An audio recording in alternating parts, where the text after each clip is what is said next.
ang minamahal kong mga kababayan. In the newspaper reports today, there seems to be an apparent, well, it's an allegation that a daughter-in-law of mine visited customs. She is not a Duterte, she is a Sumera. And I haven't seen that one for the last 10 years. Nag-ano yan siya, unang asawa ni Pulong. Pulong, the vice mayor now of Davao City, eloped with a Maranao lady whose age was 24. Tinanan si Pulong o tinanan niya yung anak ko kasi 18 years old lang at nawala yan sa kamay ko.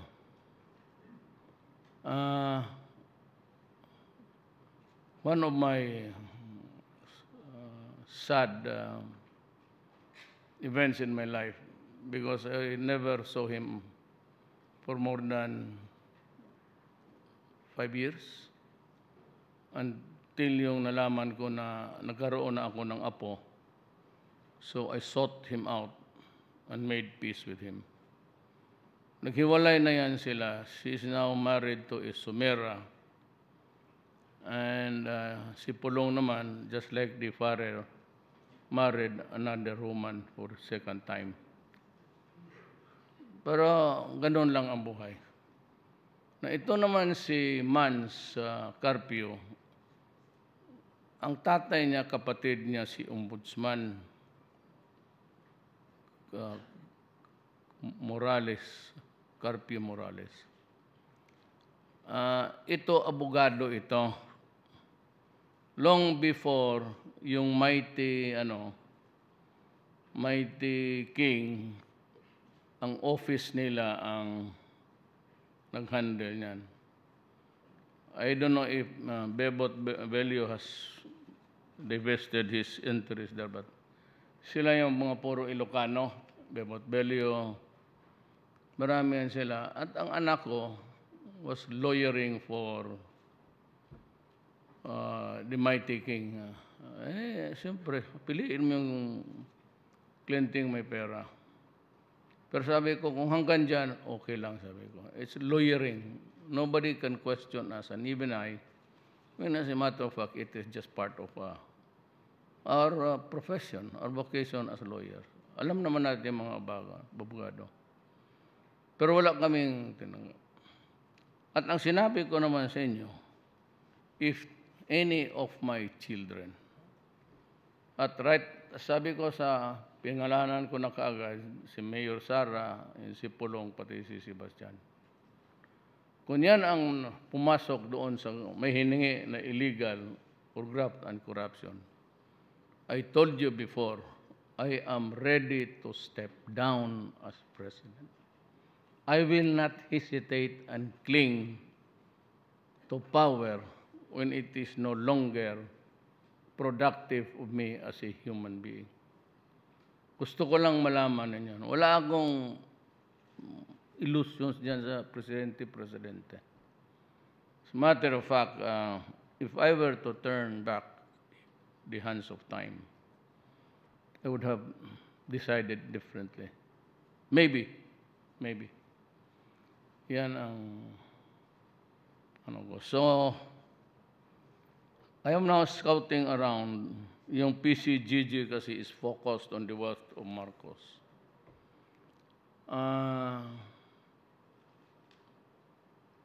Nagipagkita yung pamilya, and there's I have to yet to select the guy para walang duda. Baka sabihin na naman nag-house siya o there's a back channeling. But the Marcoses, I will not name the spokesman. Sabi nila na they'll open everything and probably return yung nakita lang. Sabi nila na malaki ang deficit mo sa maybe this year, ang projected deficit spending would be big, sabi nila. Baka makatulong. Pero hindi ito malaki. But we are ready to open and bring back, sabi niya, pati yung few gold bars. Hindi ganun kalaki. It's not the Fort Knox. It's just a few. But sabi nila, isauli nila para walang ano. And the only reason really was, sabi nila, that the father was protecting the economy. And of course, the eventual kung maalis siya. But he was thought of regaining the Malacañan, and that is why ganito ang lumabas. Parang naitago. I will accept the explanation. Whether or not it is true, wala na eh. And they are ready to return. How much they would give me an accounting. Trying to look for a guy not identified with anybody to handle the negotiation kung gusto nila. I'm looking at the former Chief Justice.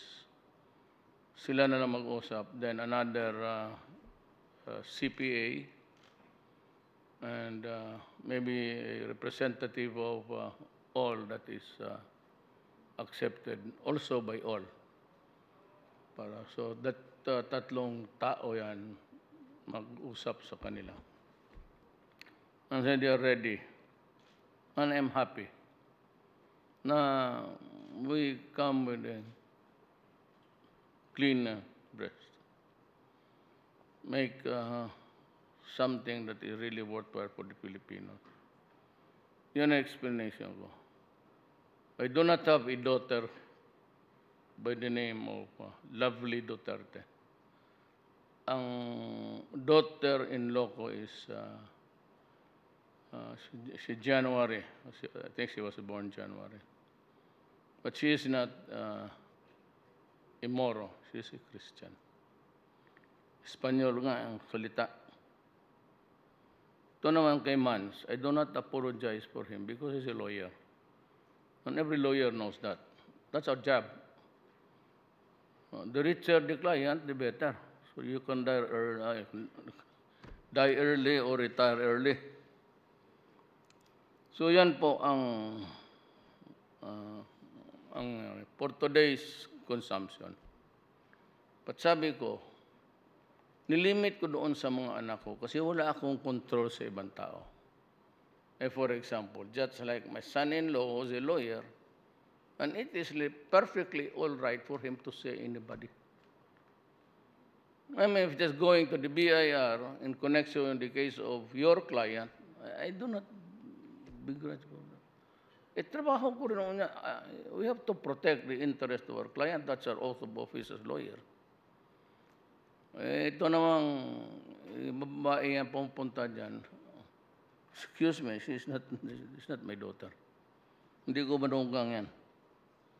Diyan nga ako nagkaroon ng sugat sa puso. No? Imagine your 18-year-old son eloping with a 24 tapos.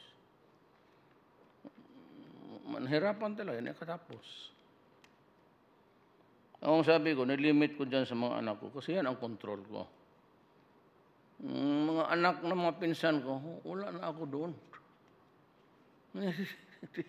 Hindi ko na kaya yung i-control kung anong gustong hanap buhay gamitin nila sa mundong ito. I could only answer for my daughters, dalawa na pala yan, pati sa mga anak kong lalaki. Anyway, that was what I said during the first. If you remember, I was very specific in the names. Kasi yung iba hindi ko kaya. Itong si Lovely, they separated 10 years ago. I haven't seen her for the longest time. Mga anak nila nandoon sa kanya. So, not the kind of event that would prompt me to insist on resigning. Pero kung sabi ko sa mga anak ko, if they are into it, just call my attention. Remind me of my commitment and I will resign. Hindi ako yung kapito ko. That's one. The second one is itong PCGG kasi is focused on the Marcos wealth gusto ko tanggalin, pero baka sabihin naman ng mga tao, on the verge of discovering something, ayan na nga, binuwag na tuloy yung PCGG. But I will create another office. I'll just name good government. Pero meron na kasi, maybe an anti-graft. And I'm looking for somebody to handle. Yung anak ni Bebot, siguro, kaya niyang hawakan. Ayaw mo?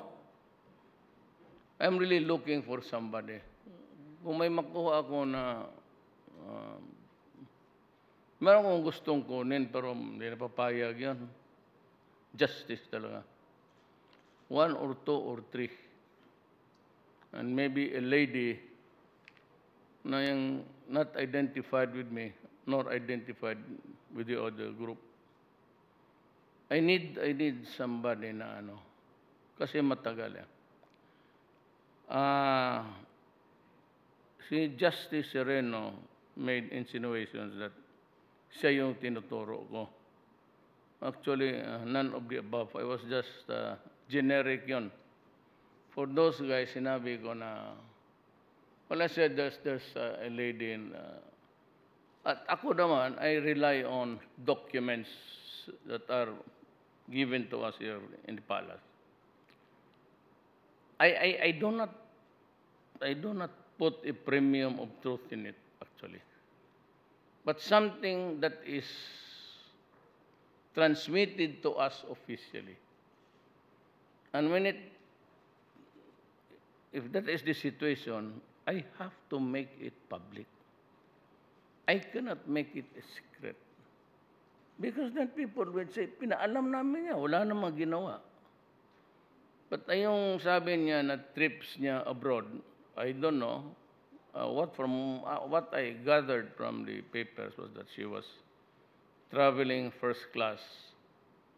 Kami, maski noong congressman ako, we were allowed to travel.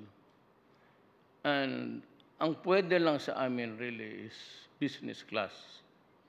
But if the airline decides to upgrade you because you're a congressman, ganon, well and good. But public money spends only for yung mura na business class. At yung mga kwarto na sa hotel, such an ordinary room, we're not supposed to be occupying a suite. The only problem, at baka mabalikan ninyo ako, when I go out of the country and visit nations, sila yung nagre-reserve ng kwarto. Usually, it's the presidential suite because there's a room, a receiving room, tapos dalawang kwarto, security mo, pati iyo. Kaya may caveat ako dyan. I am also, pero karamihan kasi binabayaran ng host country. They offer na sila na ang So, yan ang score dyan. Para malaman ng Pilipino kung ano ang laro ng buhay sa Pilipinas. Itong isa, I will read the official. Bakit ang ombudsman? Matagal na siya dyan. Natapos na lang ito si Aquino. Why can't they just wind up the cases against the senators? This is not a brief. Hindi ko man kapartido yan si Estrada, pati si sino tong isa? Taga Cavite. Hindi naman. Ba't yung kaso nila hanggang ngayon, it's sauce for the goose, sauce for the gander. If you allow a certain person to post a bail, there is absolutely no ground, legal or otherwise, na bakit yung iba hindi mo rin gawin. The latest is Gringo Hunasan. Gringo ran sa, wala kaming but naawa ako sa kanya because hindi klaro eh. At ang batting average ng conviction, sinabi ko na sa inyo, sa ombudsman, cases filed, is 2 to 8. 8 is acquittal, 2 ang conviction. Bihira. At itong mga ombudsman, I was once also an accused sa ombudsman. Corrupt rin talaga yan sila, ang mga investigador. I'm telling you. And I can bring forth the record at basahin nila ulit. But eventually, hindi talaga ako pumayag. Naghingi siya, sabi ko, I told him, anong kasalanan ko dyan? I'm a prosecutor. So eventually, umabot ako sa Supreme Court. But at a great expense sa abogado. And I was exonerated. Ang maawa ako dyan, itong style ng graft and corruption sa ating bansa. Pag sinabi ng mayor, tawagin ka, pirmahan mo to, yung auditor pa dito, sir, automatic pipirma yan. Kung magsabi na yung mayor, putang ina to, ano ba? And yet, they are the ones naluluto. Malaman nila yan magpunta ng, wala pa naman barko. Wala na yung barko Davao, flying Davao, Manila. So they had to go to another province, board a ship there. Makita mo yung barong nila na puro putas na. And only to be acquitted. Yan ang mahirap sa file. So many cases that they cannot handle. Basta pagsabi na dyan, there being a prima facie case, file mo lang yan. I-file. Para may output lang. At the great expense of the human emotion. Hindi ba ka? Tapos yung iba, yung defavored nila, hanggang hindi pa na itong inuna yung mga kalaban. Tawa ako dito kay Greg. Sabi ko, then the measure of standard of granting bail and whatever legal remedies below, you give it to the others and give it to your enemies. Kaya itong dalawang, without really casting, alam mo, itong mga justice Supreme Court, wala akong problema. But the way things are being run, kagaya na itong sa contraceptive, dumaan na yung ilang expert. Tapos sabihin ni Sereno na it causes abortion. And yet, nagbili na tayo ng medisina, expecting that it would be needed by government para maumpisahan na. And until now, 2 years ago, nag-expire na yung medisina, Sereno is sitting on it. What's the problem, ma'am?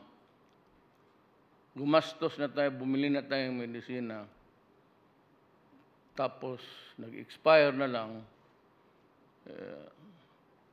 a simple 3 sentences would say, if you are going to deny it, we deny it because it is an abortive substance. Hanggang yung wala. And yet you call us for this slow movement of. There is something terribly wrong in our country, I'll tell you. Very, very wrong. Me, I have my faults, plenty. Pero not enough to sabihin mo na mag-resign ako dahil nagtanggap ako ng pera, niluto ko yung, I do not go into it. If it's my son that's lawyering, I will not interfere. Yang si Mrs. Sumera is not a Duterte, mind you.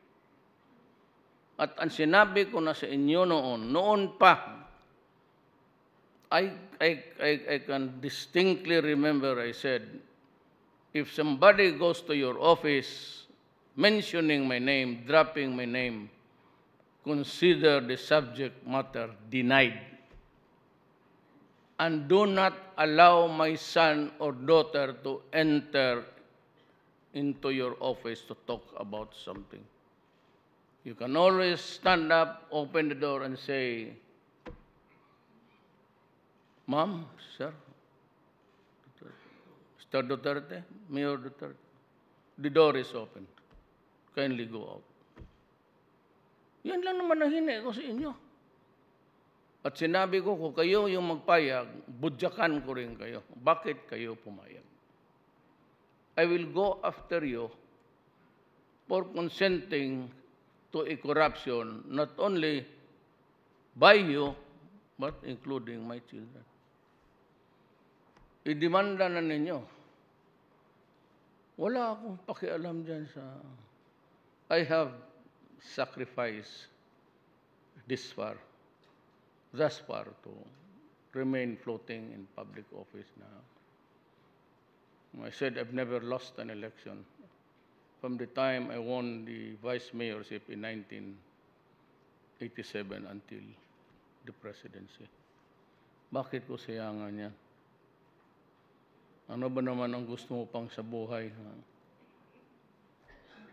Yun lang. Wala akong kudos. Simple lang ang gusto ko. Quiet life. I'm satisfied with my house. And still good. Second, I only have one daughter. Pagkasya na sa amin yan. Lahat. Wala akong... Yung piso mo manalo sa akin ng whatever my property worth 1 million, it's yours. Kung may makita ka sa akin na kalukuhan. The wheels of justice grind to a halt when those tasked to dispense it have friends to serve and debts of gratitude to pay, no matter what. The lack of moral courage to do what is right and act beyond those twin failings ends up in inequitable decisions. Scratch my back and I'll scratch yours. Here's how some people describe it. It is to me detestable. Everyone calls for due process and the dispensation of justice without fear or favor. But sad to say, recent events show that no less than the office of the Ombudsman, which is supposedly the embodiment of everything that is just, fair, and reasonable, has not exactly lived up to its constitutional mandate. And may I add, her hold to the office is very, very precarious. You're supposed to serve the remaining terms of the guy who resigned, not to a full term. That is very clear under the law.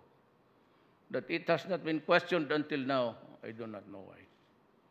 Ako naman kasi balae ko ang kapatid niya, yung tatay ni Mans. So mabuti ang open. Ayaw kong i-mention in public, but since we are talking about what is right and what is wrong, then maybe we should talk about everything, sparing no one.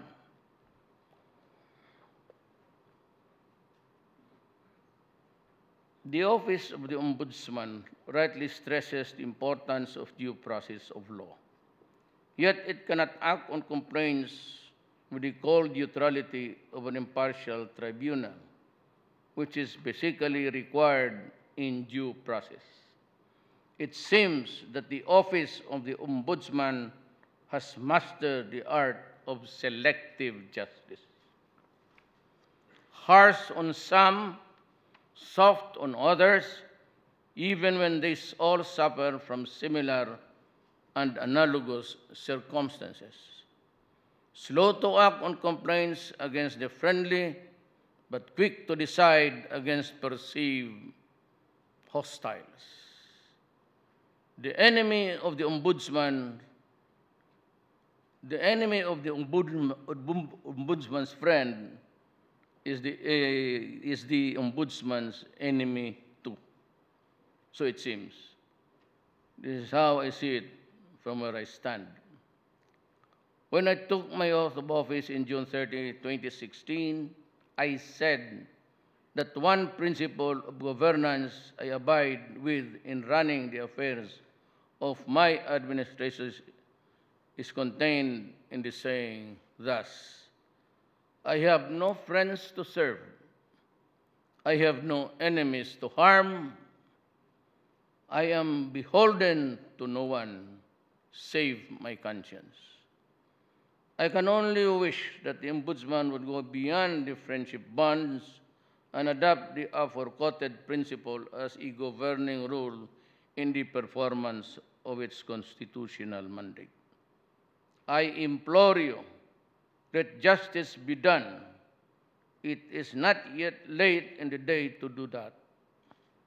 Let the remaining months of your incumbency be truly reflective of your mandate to do justice to every man without favor or bias. That said, let us now go to another equally important item. When everything wrong is detected in the way an equipment or machinery runs, it is either one takes immediate steps to repair it or stops using it temporarily, lest its defect worsens or affects other parts of the equipment. In the meantime, public service suffers. When there is an urgent need to acquire equipment, parts, material supplies, etc., to meet contingencies to improve public service, any delay in the procurement of those items could result in adverse consequences. And it is the public who bears the consequence and sufferance. It is the government that gets pilloried and crucified. Alam mo, it's high time. I hope Congress is listening. Alam mo, yung lowest bid is the culprit of them all. Yung lowest bid na yan is the source of all corruption and the efficiency and the inadequacy of government to meet its public works commitment. Kasi yung lowest bid, yung highest bid, well, I do not have to mention, but Consonghe, Ayala, etc., may equipment, may tao, may kapital. Then the next, ang lowest bid, itong wala, laway lang yan. Pag nakuha niya yung lowest bid, wala man yung kapital, walang equipment, wala lahat.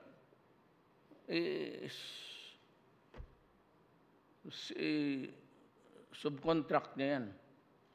Kunin niya kanya yung kanya. So, nandiyan na.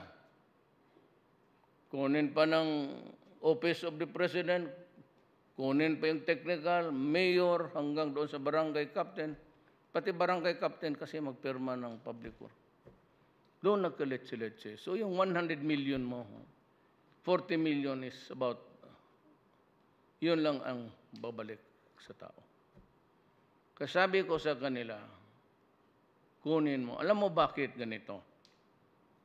It's now August. Last year, I became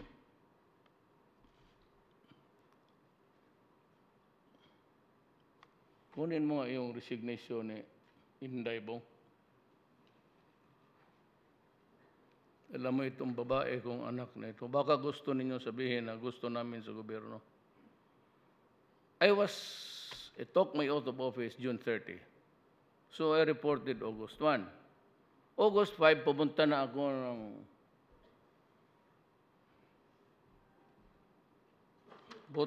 tinago natin ito. Pumunta na ako ng AFP Viluna. So, marami akong sakit eh. Nasubukan ko na lahat. Sabi ko, meron ba kayong MRI? Wala. AFP Medical Center. Meron ba kayong hyperbaric to arrest the spread of gangrene? Wala. Lahat.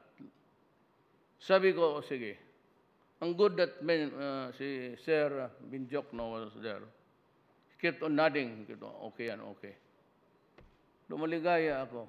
Gave them half a billion. Tapos yung main building ng ospital nila, yung drainage, umaakyat na yung, sabi ko, paano magagaling ito mga sundalo kung ganito?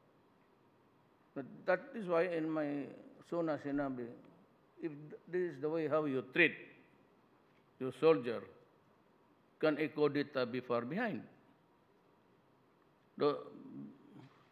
Kasi, meron kaming hospital dyan, dispensary lang sa PSG, minor o yung mga sugat na sugatan, nagpapahinga dyan. Alam mo, hanggang ngayon, August na, wala pa ang makinarya. Walang MR, walang hyperbaric. Kaya in my speech, sinabi ko, ba't narinig niyo yun? Obial, you change the process or I will change you. But it is really Congress who can put a stop to it. Go for the qualitative essence of the bidding. Kasi yung lowest bid will promote, will hasten the perdition of this country. Kailangan talaga. Kaya I was talking, I was not joking, but I am not into it. For the Philippines to really go up, sabi ko, ang kailangan ng mga tao is not martial law. Go for, ginawa ni Cory, revolutionary government. Pero huwag kayong magtingin sa akin, hindi ako pwede dyan. Na you declare all positions of the government vacant and change all. Ang mali lang kasi ni Ma'am Aquino was, binigay niya uli sa mga politiko. So, balik. It was the golden opportunity. Let me also say that hindi naman pwede yung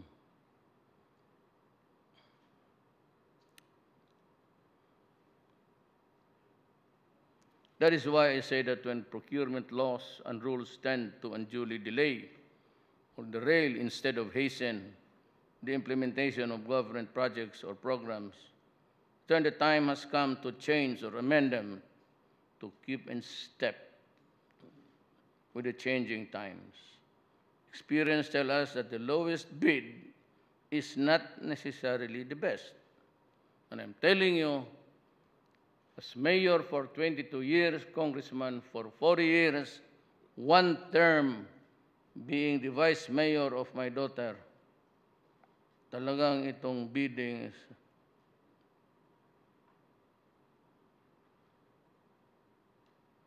punta ka dito sa mga subdivision.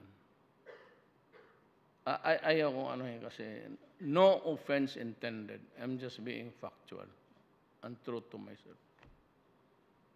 Punta ka dito sa Manila o sa probinsya. Sino ang magagandang bahay? Sino yung nasa upscale subdivision?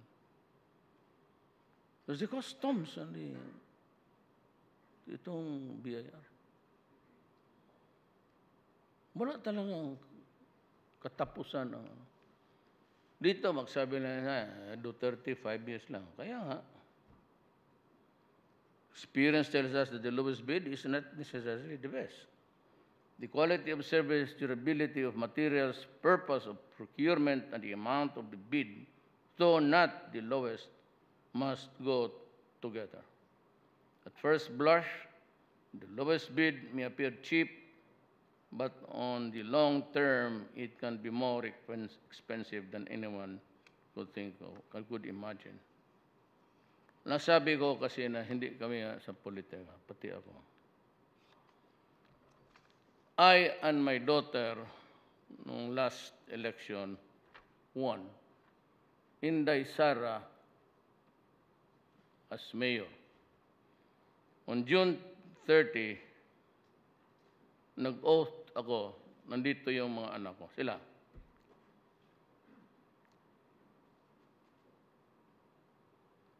Iniwan ni Inday, pagkatapos ng oath ko, bigay ko sa inyo. His Excellency, Excellency pa ang tawag tatay niya, Rodrigo Roa, nagtawag sa akin, Mayor, nasaan si Mayor?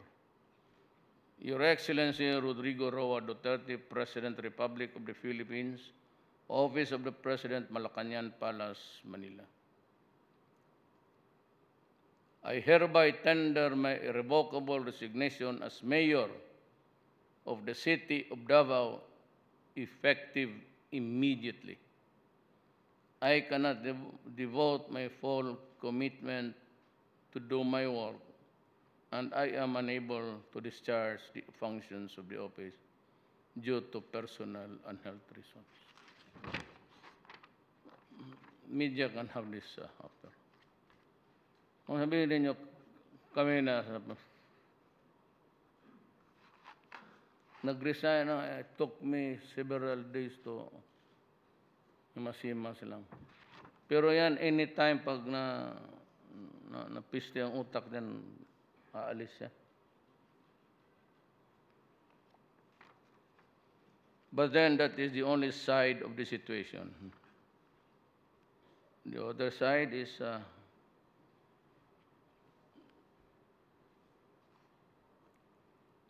there is another side. Allow me, therefore, to think loud in this regard.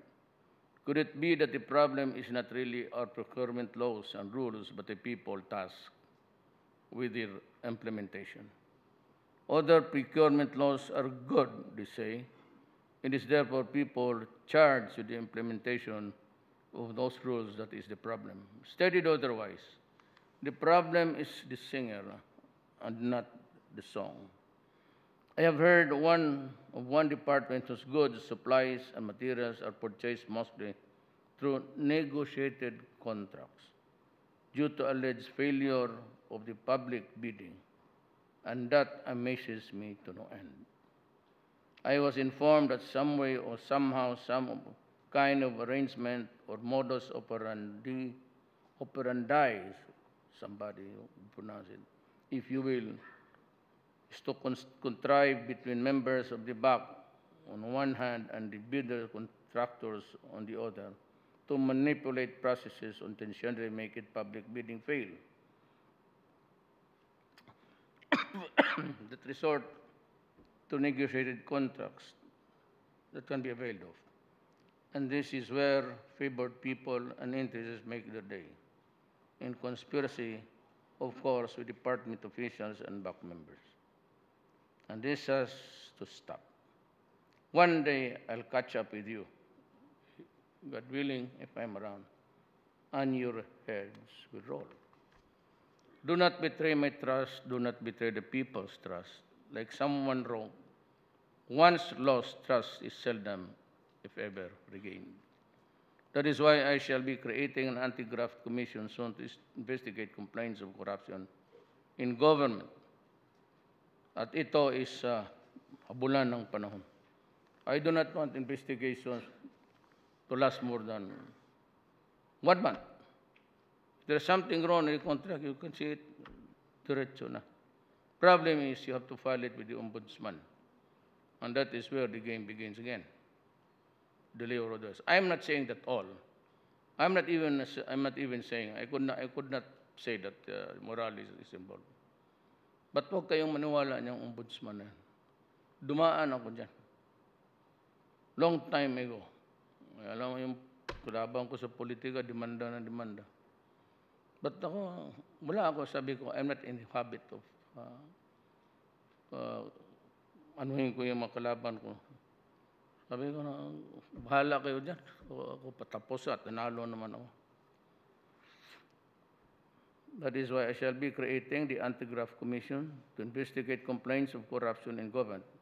Aside from the results of the investigation supported by competent evidence, I shall either suspend or dismiss presidential appointees. For the time, let us go slow in hiring of consultants. Meron ditong opisina, about 4 consultants. Ang bayad niya is 200 per consultant.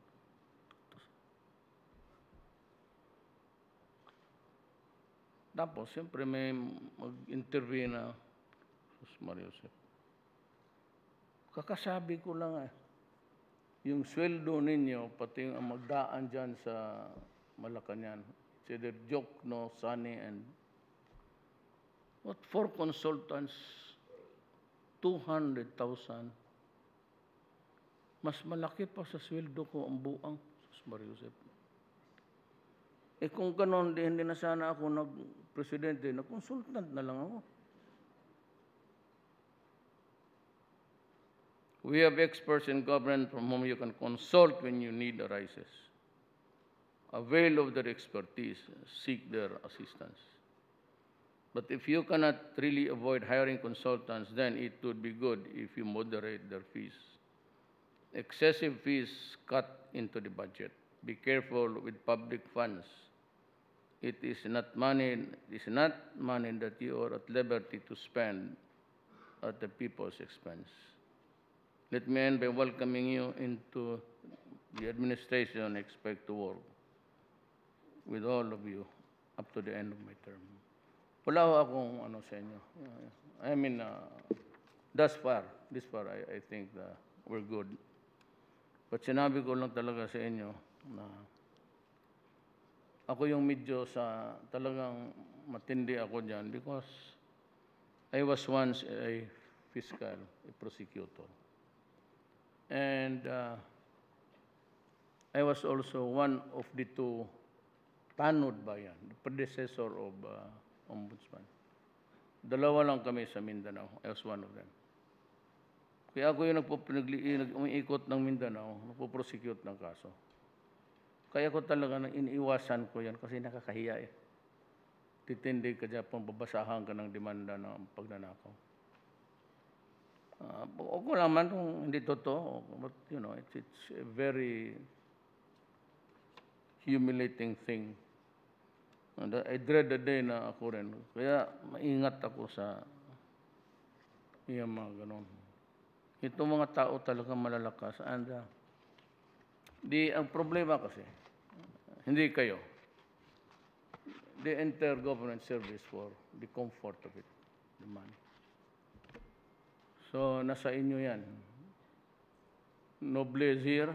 I was around when he was a rebel of Mindanao, and his complaint was corruption.